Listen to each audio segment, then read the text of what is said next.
बिस्मिल्लाहिर्रहमानिर्रहीम। अस्सलामुअलैकुम dear students, मैं हूं मोहम्मद जावेद मुश्ताक। मैं अपने डिजिटल प्लेटफॉर्म पे आप सब भाइयों को खुशामदीद कहता हूं। जैसा कि आप सब जानते हैं, पंजाब पब्लिक सर्विस कमीशन ने ESC जो वेलफेयर डिपार्टमेंट में जॉब्स अनाउंस की गई थी, उन सब ESC जो भी मैथमेटिक्स है, साइंस है, अरेबिक है या ESC जनरल है, सब के जो टेस्ट हैं वो 14 और 15 फेब को होने जा रहे हैं। तो आपके पास आज 9 तारीख हो चुकी है, आपके पास ओनली 5 to 6 डेज बाकी हैं। तो आप सब अपनी तैयारी करें क्योंकि कंपटीशन बहुत हाई है। तो सबके जो पेपर हैं, आपकी रोल नंबर स्लिप कल तक इंशाल्लाह अपलोड हो जाएगी। आप PPSC की वेबसाइट पर जाके आप अपनी रोल नंबर स्लिप जो है डाउनलोड कर सकते हैं। तो आज की इस वीडियो में हम आपको पेडागोजी ESC, जो पेडागोजी है, जितने भी ESC के पेपर हैं सब में पेडागोजी के क्वेश्चंस आने हैं।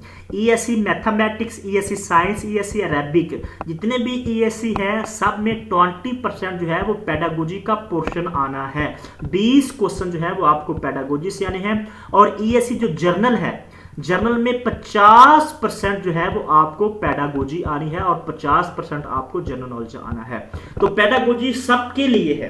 तो पहले हम वीडियोस बना चुके हैं ESC जनरल के पास पेपर और पेडागोजी के इंपॉर्टेंट, क्योंकि हमारे पास नोट्स अवेलेबल हैं ESC जनरल के कंप्लीट नोट्स, और इसके साथ पेडागोजी के जितने भी ESC के पेपर हैं, क्योंकि सब में पेडागोजी आनी है। तो हम बना चुके हैं, वो वीडियोस जिसने नहीं देखी वो जरूर देख ले। आज की इस वीडियो में हम पेडागोजी के मोस्ट इंपोर्टेंट जो past paper Punjab public service commission PPSC में पूछे जा चुके हैं, वो क्वेश्चन इस वीडियो में हम इंशाल्लाह क्लियर करेंगे। और आने वाले वीडियोस में भी मैं आपको और क्वेश्चन जो है वो बताऊंगा। मोस्ट इंपोर्टेंट टॉपिक भी आपको बताए जाएंगे इस वीडियो में, पेडागोजी के मोस्ट इंपोर्टेंट क्वेश्चन भी बताए जाएंगे इंशाल्लाह। अगर आप इस वीडियो को तवज्जो के साथ सुन लेंगे तो आप मैक्सिमम जो है पेडागोजी का पोर्शन आपका हल हो जाएगा, क्योंकि मैं एक एक क्वेश्चन की साथ तफसीलात बताता हूं और साथ आपको बताता हूं ये क्वेश्चन किस नैयत का और कहां से आ रहे हैं। हमारे पास पेडागोजी की अल्हम्दुलिल्लाह 2000 MCQ अवेलेबल है, जिसमें 13 साल पास पेपर भी शामिल है। हमारी ये गारंटी होगी अगर आप उसको कर लेंगे तो इंशाल्लाह आप 110% अच्छा स्कोर गेन करेंगे। तो इस वीडियो में हम इंशाल्लाह तफसीलात के साथ बताएंगे। तो वीडियो स्टार्ट करने से पहले आप सबसे रिक्वेस्ट है कि चैनल को जरूर सब्सक्राइब कीजिएगा, वीडियो को जरूर लाइक कीजिएगा। पेडागोजी का पहला क्वेश्चन है, ये क्वेश्चन असेसमेंट से लिया गया है। Values that divides the data into 2 equal parts is called. ऐसी वैल्यू, सबसे पहले आपको स्टेटमेंट समझ आना जरूरी है। अगर आपको स्टेटमेंट की समझ नहीं आई तो आप क्वेश्चन को बिल्कुल भी अटेम्प्ट नहीं कर सकेंगे। स्टेटमेंट समझना इंतहाई जरूरी है। स्टेटमेंट जब आपको समझ आ जाएगी आप राइट ऑप्शन लगाएंगे। Values that divide the data into 2 equal parts, ऐसी वैल्यू जिसको हम 2 इक्वल पार्ट्स में डिवाइड कर सकते हैं, तकसीम कर सकते हैं, उसको हम क्या कहते हैं? उसको हम कहते हैं मीडियम। ये मीडियम जो होता है, ये जो चारों ऑप्शन है, मोड, मीडियन, मीन और रेंज या जीरो, तो ये तीनों की चारों मोस्ट इंपोर्टेंट। आपको मोड के बारे में भी पता होना चाहिए, मीडियम के बारे में भी और मीन के बारे में भी। मैं आपको लिख के देता हूं, 1-2 क्वेश्चन जरूर इससे आएंगे, ठीक है। तो इसका जो राइट ऑप्शन है वो है मीडियम। ये क्वेश्चन हमारी इसी फाइल के अंदर मौजूद है। मैं आपको इसकी थोड़ी सी एक्सप्लेनेशन भी बता देता हूं। क्वेश्चन 310 चेक कीजिएगा। Middle value of the number is called. Middle value, अगर ये फॉर एग्जाम्पल हमारे पास ये डिजिट्स है, इसको अगर आप देख लीजिएगा 1 से लेकर 5 तक एग्जाम्पल दे रहा हूं। इसकी जो मिडल वैल्यू है, ये जो 3 मिडल वैल्यू, इसको हम क्या कहते हैं? मीडियम कहते हैं। अगर हम इसकी एक्सप्लेनेशन में जाए, the number of dividing into 2 equal parts, अगर हम हमारे पास डिजिट्स हैं 4-5 जितने भी हैं, अगर उनको हम इक्वल पार्ट्स में डिवाइड कर दें तो उसको भी हम क्या कहते हैं? मीडियम कहते हैं। 2 इधर और 2 इधर, तो ये क्या हो गया? ये हमने इनको 2 इक्वल पार्ट्स में डिवाइड कर, इसका राइट ऑप्शन क्या बना? 3। और मिडिल वैल्यू भी इसकी क्या है? 2 इधर से छोड़ो 2 इधर से छोड़ो, इसकी मिडिल वैल्यू क्या है? 3। तो इसको हम कहते हैं मीडियम। इस आगे जो मीन है, मोड है, रेंज है, ये भी वेरी वेरी इंपॉर्टेंट है, ये भी आपको आने चाहिए। ठीक है, ये फाइल के अंदर तमाम के तमाम question mean, median, mode, range, standard सबके मौजूद है। इंशाल्लाह 1 से 2 क्वेश्चन जरूर आपको पेपर में आएंगे। नेक्स्ट चलते हैं। नेक्स्ट हमारे पास जो दूसरा क्वेश्चन है पास पेपर का, the first education conference was held in. पहली जो क्वेश्चन है ये पाकिस्तान की जो एजुकेशन पॉलिसी है 1947 से लेकर आज तक जितनी भी एजुकेशन पॉलिसी है उसको आप देख लीजिएगा, फाइल के अंदर भी मौजूद है तफसील के साथ। फर्स्ट एजुकेशन कॉन्फ्रेंस के बारे में पूछ रहा है, ये वेरी वेरी इंपॉर्टेंट क्वेश्चन है। मैं बार बार कह रहा हूँ जितनी मैं क्वेश्चन आपको इस वीडियो में बताऊंगा तमाम के तमाम क्वेश्चन जो है वो इंपॉर्टेंट है। तो इसका जो राइट ऑप्शन है वो है 1947। अब हम इसकी तफसील में जाते हैं। ये क्वेश्चन भी हमारी फाइल के अंदर इसका हमने अलग पार्ट बनाया हुआ है, national education policies of Pakistan. ठीक है, पहला ही क्वेश्चन है 948 number question, first education conference 1947 was held. कभी कभार क्वेश्चन पेपर में एग्जामिनर इसी तरह देता है कि ये कहाँ पे हुई थी, ये कराची में हुई थी फर्स्ट एजुकेशन कॉन्फ्रेंस, और कभी ये पूछ रहा था जैसे अभी पूछा गया कि first education conference was held in 1947। ये एक ही स्टेटमेंट में 2 क्वेश्चन आपके लिए। एक तो आपने याद रखना 1947 में फर्स्ट एजुकेशन कॉन्फ्रेंस हुई थी, दूसरा आपने याद रखना कराची में हुई थी। अगर हम इसकी एक्सप्लेनेशन में जाएं, first education conference was held at Karachi from November 27 to 1 December, ठीक है, 1947। और उस वक्त किसकी सुपरविजन में हुई थी ये फर्स्ट एजुकेशन कॉन्फ्रेंस? कायदे आज़म। अगर हम नोट की बात करें, नोट में जो लिखा हुआ है प्रिजाइडेड या चेयर, इस एजुकेशन कॉन्फ्रेंस को किसने चेयर किया था? फजलुर रहमान ने। उस वक्त ये एजुकेशन मिनिस्टर हुआ करते थे, पहले एजुकेशन मिनिस्टर भी यही। एक ही क्वेश्चन डिफरेंट एंगल से मैंने आपको समझा दिया और ये भी मोस्ट इंपॉर्टेंट क्वेश्चन है। हम नेक्स्ट चलते हैं। नेक्स्ट जो हमारे पास क्वेश्चन मौजूद है, ये क्वेश्चन है आपका असेसमेंट से या रिसर्च से। The quality of a test to give the same score when administered at the different occasions is called. Statement समझना जरूरी है। ऐसा टेस्ट जिसको बार बार करने से, बार बार दोहराने से स्कोर उसका सेम आए, कंसिस्टेंट आए, ठीक है, या स्टेबल आए, उसको हम क्या कहते हैं? उसको हम कहते हैं रिलायबिलिटी। ये वेरी वेरी इंपॉर्टेंट है। रिलायबिलिटी और वैलिडिटी ये दोनों टर्म मोस्ट इंपॉर्टेंट है। मैं आज आपको लिख के देता हूं, 2 क्वेश्चन इधर से जरूर आपको पेपर में आएंगे। वैलिडिटी और इसकी टाइप्स आपको आनी चाहिए, रिलायबिलिटी और इसकी टाइप्स भी आपको आनी चाहिए। हमारे पास जो फाइल है उसके अंदर ये तमाम की तमाम एक्सप्लेनेशन के साथ समझाई गई हैं विद एमसीक्यूज, ठीक है। अब आपको समझ आ, अब अगर इसकी हम थोड़ी सी और एक्सप्लेनेशन देखें, ये क्वेश्चन हमारी फाइल के अंदर 724 नंबर क्वेश्चन है जो हमारे पास फाइल है। The test result is consistent all over the time. ऐसा टेस्ट जिसका जो हमेशा कंसिस्टेंट रहे। कंसिस्टेंट का मतलब क्या होता है? एक जैसा रहे या सेम स्कोर रहे, सेम रिजल्ट रहे। ये इसकी आप थोड़ी सी आप खुद भी एक्सप्लेनेशन पढ़ लीजिएगा क्योंकि वीडियो ज़्यादा लंबी हो रही है, इसीलिए मैं थोड़ा सा जल्दी समझाने की कोशिश करूंगा। ऐसा टेस्ट जिसका स्कोर बार बार करने से सेम आए, कंसिस्टेंट आए। आपने कीवर्ड्स याद रखने, एक कंसिस्टेंसी और एक स्टेबल और सेम रिजल्ट, ये 3-4 कीवर्ड्स हैं। अगर ये आ जाए पेपर में या स्टेटमेंट में तो आपका ऑप्शन क्या होगा? रिलायबिलिटी। इसकी आगे कुछ टाइप्स हैं, इंटररिलेटेड रिलायबिलिटी और पैरेलल रिलायबिलिटी, ये तमाम की तमाम इसकी टाइप्स हैं। कुदर रिचर्डसन रिलायबिलिटी, ये भी आपको आनी चाहिए और ये फाइल के अंदर मौजूद है। इसी तरह हम नेक्स्ट चलते हैं। नेक्स्ट हमारे पास क्वेश्चन है, which type of counselling the counsellor prescribe the solutions और the course of the action for the peoples is called. अब स्टेटमेंट क्या कहती है? वो काउंसलिंग की ये गाइडेंस एंड काउंसलिंग से क्वेश्चन आया हुआ है कि काउंसलिंग की वो कौन सी टाइप्स है जिसमें जो काउंसलर होता है वो सॉल्यूशन बताता है, उसको हम क्या कहते हैं? उसको हम कहते हैं डायरेक्टिव काउंसलिंग, ठीक है। अब इसकी हम अगर एक्सप्लेनेशन में जाएं, हमारे पास इसी फाइल के अंदर क्वेश्चन 877 नंबर क्वेश्चन है। अगर आप ये देखें कि बिल्कुल सेम क्वेश्चन, ये पास्ट पेपर हम सोल्व कर रहे हैं, बिल्कुल सेम क्वेश्चन इसी फाइल से लिया गया है। इसको हम कहते हैं डायरेक्टिव काउंसलिंग। अब मैं थोड़ा सा आपको इसकी तफसील बता देता हूं। There are 3 types of counselling. Counselling की कितनी टाइप्स हैं? 3। कौन कौन सी? Directive counselling, non directive counselling, elective counselling. Directive counselling was concept founded by E.G. Williamson.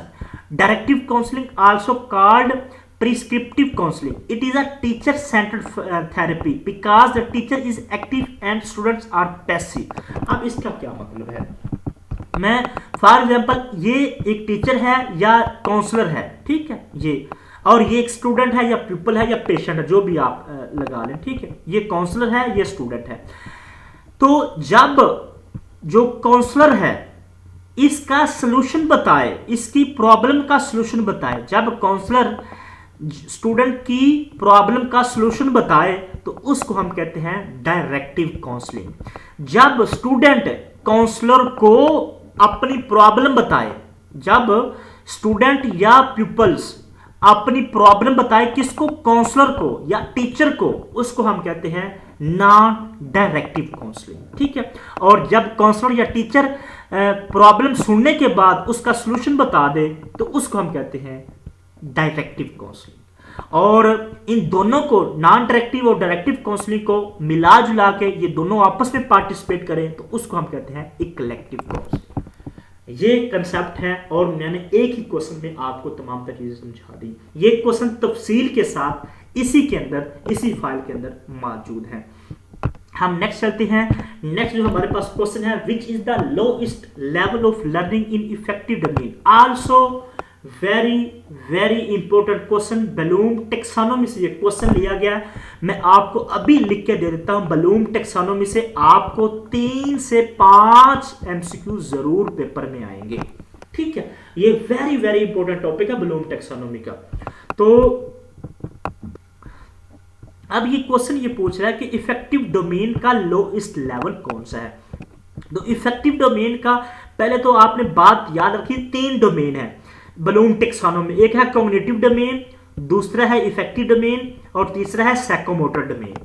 Cognitive domain का तल्लुक माइंड से होता है, इफेक्टिव डोमेन का तल्लुक मैनर्स, फीलिंग्स, बिहेवियर से होता है, साइकोमोटर डोमेन का तल्लुक फिजिकल मूवमेंट से होता है, जिससे हम अपने हाथ हिलाते हैं, चलते फिरते हैं, ये, ठीक है। ये 3 डोमेन्स है। अब उनमें से ये तीनों के तीनों मोस्ट इंपोर्टेंट है। अब उनमें से क्वेश्चन पास पेपर में पूछा गया है lowest level of affective domain का, तो इसका राइट ऑप्शन है रिसीविंग या attending. D is the right option. ये क्वेश्चन भी इसी फाइल के अंदर तफसील के साथ समझाया गया। 930 नंबर क्वेश्चन है, हु गेव इफेक्टिव डोमेन इन 1964। अब ये क्वेश्चन भी आया हुआ है, 1964 में इफेक्टिव डोमेन दी किसने थी? इफेक्टिव डोमेन डेविड कैथहोल ने दी थी। ये क्वेश्चन भी आप याद रख लीजिएगा। इफेक्टिव डोमेन का तल्लुक किससे होता है? फीलिंग से, इमोशन से, एटीट्यूड से। अब इसके 5 सब डोमेन्स हैं या 5 लेवल हैं किसके? इफेक्टिव डोमेन के। उसमें पहला है रिसीविंग, रिस्पॉन्डिंग, वैल्यूइंग, कैरेक्टराइजेशन और ऑर्गेनाइजेशन। और जो हाईएस्ट लेवल है वो है कैरेक्टराइजिंग। ये याद रखना है, हाईएस्ट लेवल है कैरेक्टराइजिंग और लोएस्ट लेवल है रिसीविंग या अटेंडिंग, जो अभी पेपर में पूछा गया, ठीक है। और ये मैंने आपको एक क्वेश्चन है और इससे रिलेटेड कितने क्वेश्चन और बन सकते हैं, इसी तरह आप करेंगे तो इंशाल्लाह आपका स्कोर जरूर अच्छा आएगा। अगर आपको ये पेडागोजी की फाइल चाहिए, कंप्लीट फाइल, जो कि मैंने आपको ये स्क्रीनशॉट भी लगाए हैं, कितने ये तमाम के तमाम पास पेपर में क्वेश्चन आए हुए हैं और ये तमाम के तमाम हमारी इसी फाइल के अंदर मौजूद है। और इसमें 13 साल पास पेपर भी है पेडागोजी के। अगर आपको ईएससी जर्नल की फाइल चाहिए, कंप्लीट फाइल, जिसमें 6500 एमसीक्यूज हमारे पास है, मुकम्मल तैयारी के साथ 5 साल पास पेपर भी हैं, पेडागोजी के ऑल टॉपिक्स, जनरल के ऑल टॉपिक्स। अगर आपको ये फाइल चाहिए 030390999856 0313474525 इन दोनों नंबर पे व्हाट्सएप कीजिएगा। ये पेड फाइल है, थोड़े से आपको पैसे देने पड़े क्योंकि हमने मेहनत इस पे बहुत ज़्यादा की है, तो आपको ये फाइल मिल जाएगी।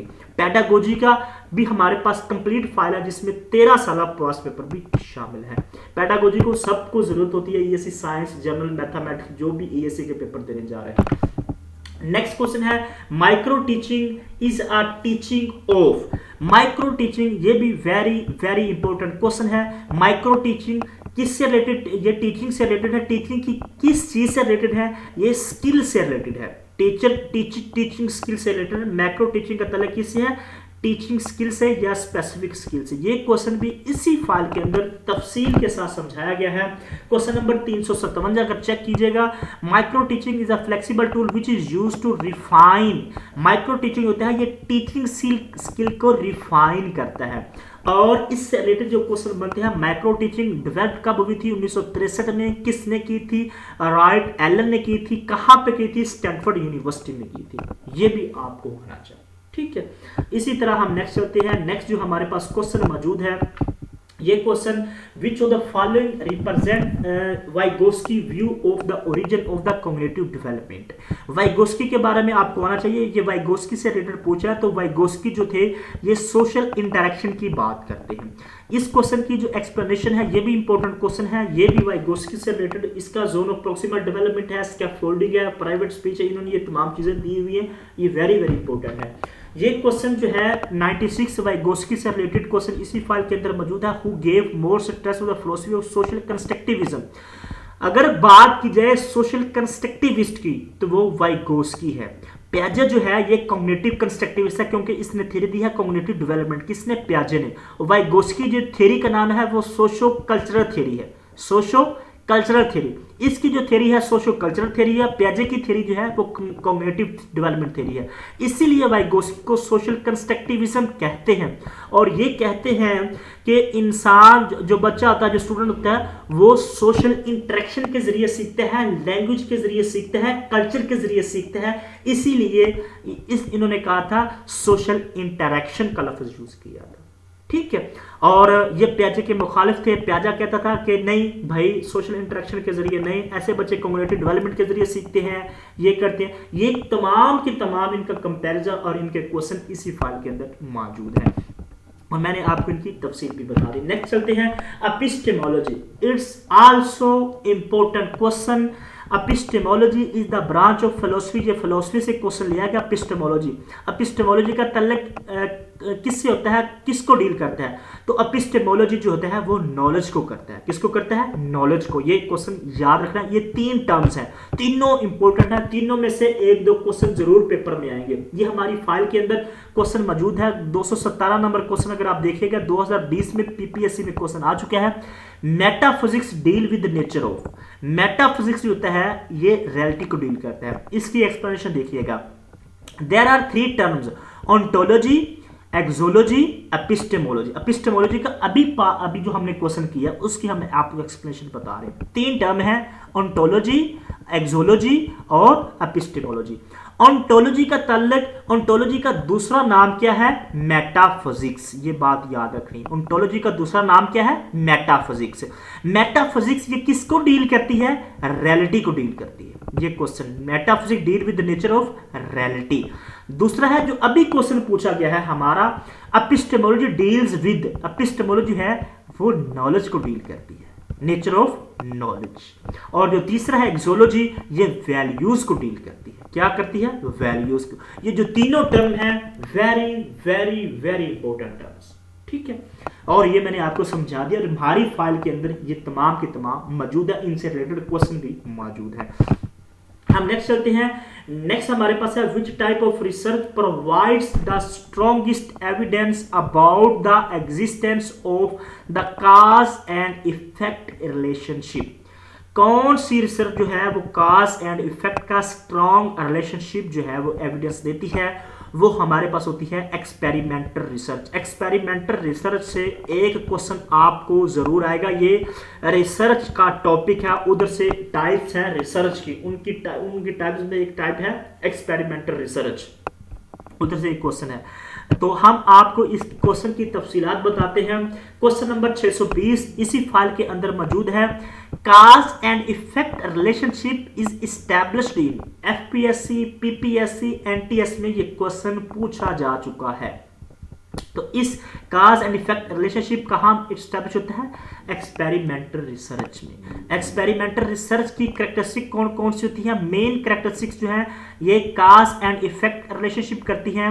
इसमें वेरिएबल्स को मैनिपुलेट किया जाता है, यानी कि वेरिएबल्स हम मैनिपुलेट कर सकते हैं, उतार चढ़ाव कर सकते हैं। Control group and experimental group use in experimental research. Randomly formed group, हम रैंडमली फॉर्म ग्रुप भी हम इसमें करते हैं। इसमें test hypothesis is a necessary in experimental research. ये तमाम की तमाम जो मैंने कैरेक्टरिस्टिक्स लिखी है इनको आप स्टडी कीजिएगा, इनको आप पढ़ लीजिएगा, इनसे जरूर पेपर में क्वेश्चंस आएंगे, ठीक है। क्योंकि अभी जिस तरह काज एंड इफेक्ट का क्वेश्चन है, मैनिपुलेशन भी किसमें होती है एक्सपेरिमेंटल रिसर्च में, रैंडम ग्रुप किसमें फॉर्म किए जाते हैं एक्सपेरिमेंटल ग्रुप में, ये तमाम के तमाम इंपॉर्टेंट है। नेक्स्ट चलते हैं। नेक्स्ट जो हमारे पास क्वेश्चन मौजूद है, evaluation that monitor learning progress. ये क्वेश्चन जो है असेसमेंट एंड इवैल्यूएशन से क्वेश्चन है। Evaluation that monitor learning progress is called formative evaluation. ये असेसमेंट की टाइप्स हैं, असेसमेंट एंड इवैल्यूएशन की टाइप्स हैं। कौन कौन सी? प्लेसमेंट असेसमेंट या placement evaluation, formative evaluation, diagnostic evaluation, summative evaluation. ये चारों की चारों आप कर लीजिएगा। 3 से 4 क्वेश्चन जो है इससे रिलेटेड आपको आने हैं, इन टाइप से रिलेटेड। मैं आपको भी लिख के दे रहा हूं, जो मैं आपको बात कर रहा हूं ये 110% एक्यूरेट है। ये जो इनकी टाइप्स मैंने आपको बताई हैं, जो हमारे पास नोट्स हैं उनके अंदर और भी टाइप्स मौजूद है। इसके अलावा भी जितनी भी टाइप्स है असेसमेंट एंड इवैल्यूएशन की, जिस तरह प्लेसमेंट असेसमेंट है, फॉर्मेटिव है, डायग्नोस्टिक है, समेटिव है, ये तमाम की तमाम इंपॉर्टेंट है। फॉर्मेटिव और समेटिव से अभी मेरी बात नोट कर रहे हैं, इधर से तो क्वेश्चन जरूर पेपर में आता है, ठीक है। अब ये पूछ रहा है कि evaluation that monitor learning progress. Learning progress कौन सी इवैल्यूएशन करती है? वो फॉर्मेटिव इवैल्यूएशन करती है। फॉर्मेटिव इवैल्यूएशन, ये क्वेश्चन भी हमारी इसी फाइल के अंदर क्वेश्चन नंबर 301 जब चेक कीजिएगा, बिल्कुल same question, monitor learning progress, वो फॉर्मेटिव। ये आप पढ़ लीजिएगा। फॉर्मेटिव असेसमेंट होती है वो during the lesson, during the unit, during the course. During का लफ्ज आ जाए या मॉनिटरिंग का लफ्ज आ जाए या प्रोग्रेस का लफ्ज आ जाए तो उसको हम क्या कहते हैं? ये फॉर्मेटिव इवैल्यूएशन का हिस्सा है, ठीक है। ये मैंने कल भी आई थिंक इसके बारे में वीडियो अपलोड की थी, मैंने आपको बताया था। नेक्स्ट क्वेश्चन है, it is considered that an American philosopher mentioned as under was the founder of pragmatism.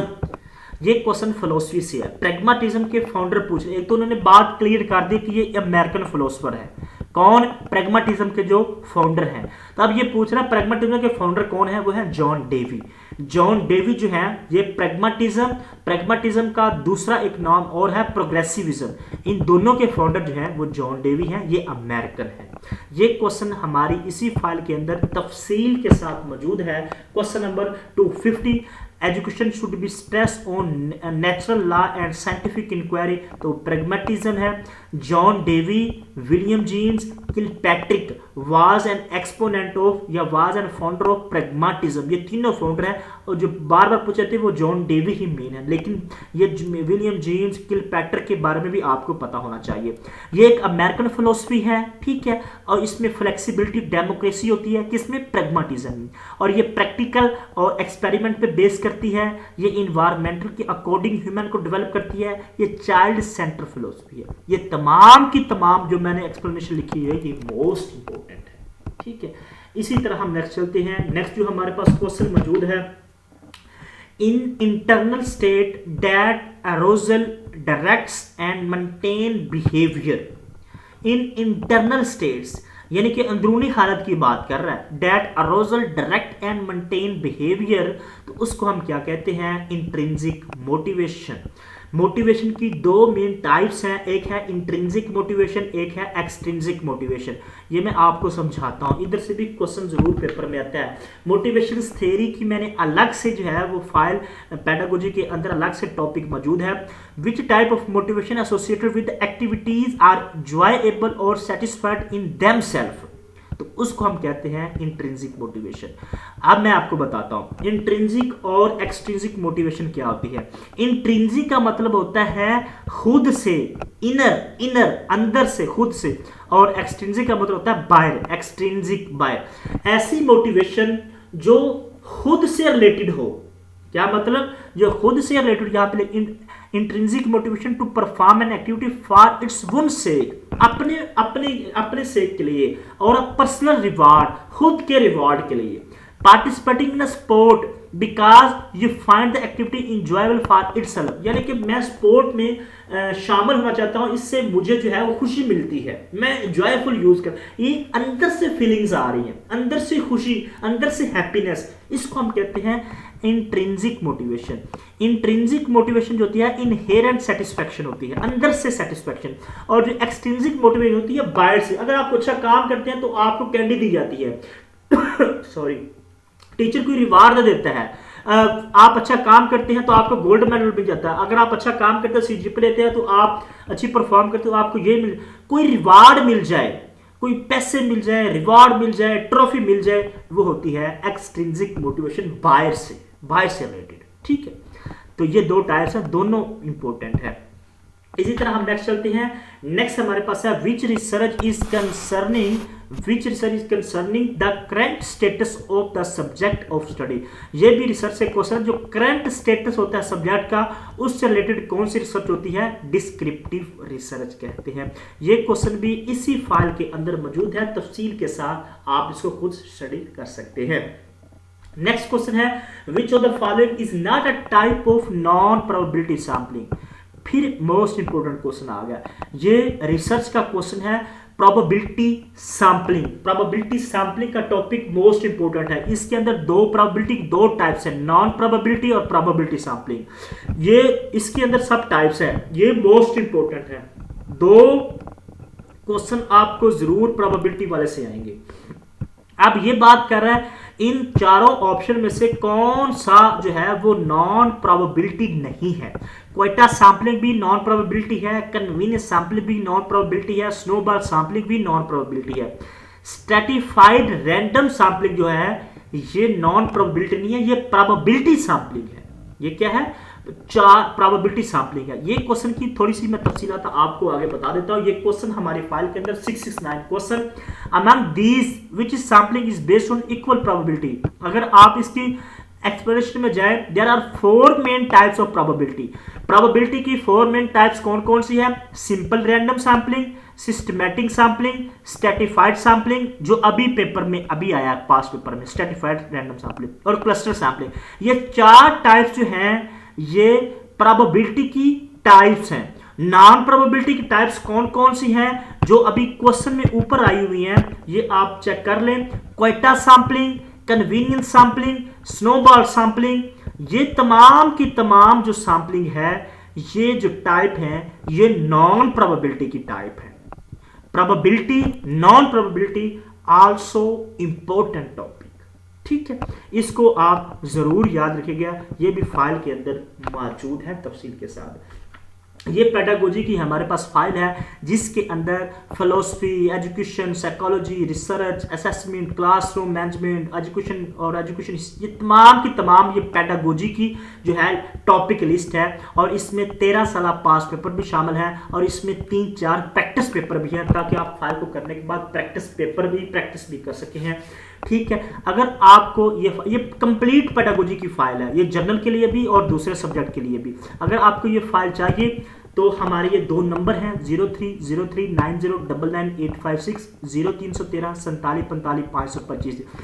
ESE general के हमारे पास कंप्लीट नोट्स अवेलेबल है जिसमें 6500 MCQs हैं और इसमें 5 साल पास्ट पेपर भी शामिल है। बाकी तमाम के तमाम टॉपिक्स भी इसमें शामिल हैं। वीडियो तकरीबन आधा घंटा हो चुका है। मैंने जितने भी आपको क्वेश्चन बताए हैं, मैंने अपनी ईमानदारी के साथ, अपनी मेहनत के साथ, ये मैंने खुद जो है ये तमाम की तमाम फाइल कंपाइल, और ये जो जितने भी क्वेश्चन हैं ये पास पेपर में पूछे जा चुके हैं, क्योंकि हमारा खुद का 8 से 10 साल का एक्सपीरियंस है। ये तमाम के तमाम क्वेश्चन PPSC में पूछे जा सकते हैं और मैंने एक एक क्वेश्चन के तकरीबन 4-5 क्वेश्चन आगे बताए। इससे रिलेटेड ये भी आ सकता है, ये भी आ सकता है। तो चैनल को जरूर सब्सक्राइब कीजिएगा, वीडियो को जरूर लाइक कीजिएगा। अगर कोई भी टॉपिक अगर आपको समझ नहीं आ रहा तो आप कमेंट्स में जरूर लिखिएगा, इंशाल्लाह आपको वो भी समझा दिया जाएगा। नोट्स हमारे थोड़े से पेड हैं, हमने मेहनत की हुई है, आपने खुद चेक कर लिया कितनी मेहनत के साथ हमने तमाम फाइल। अल्लाह आप सबको कामयाब करे, हमें दीजिए इजाज़त। अल्लाह निगहबान।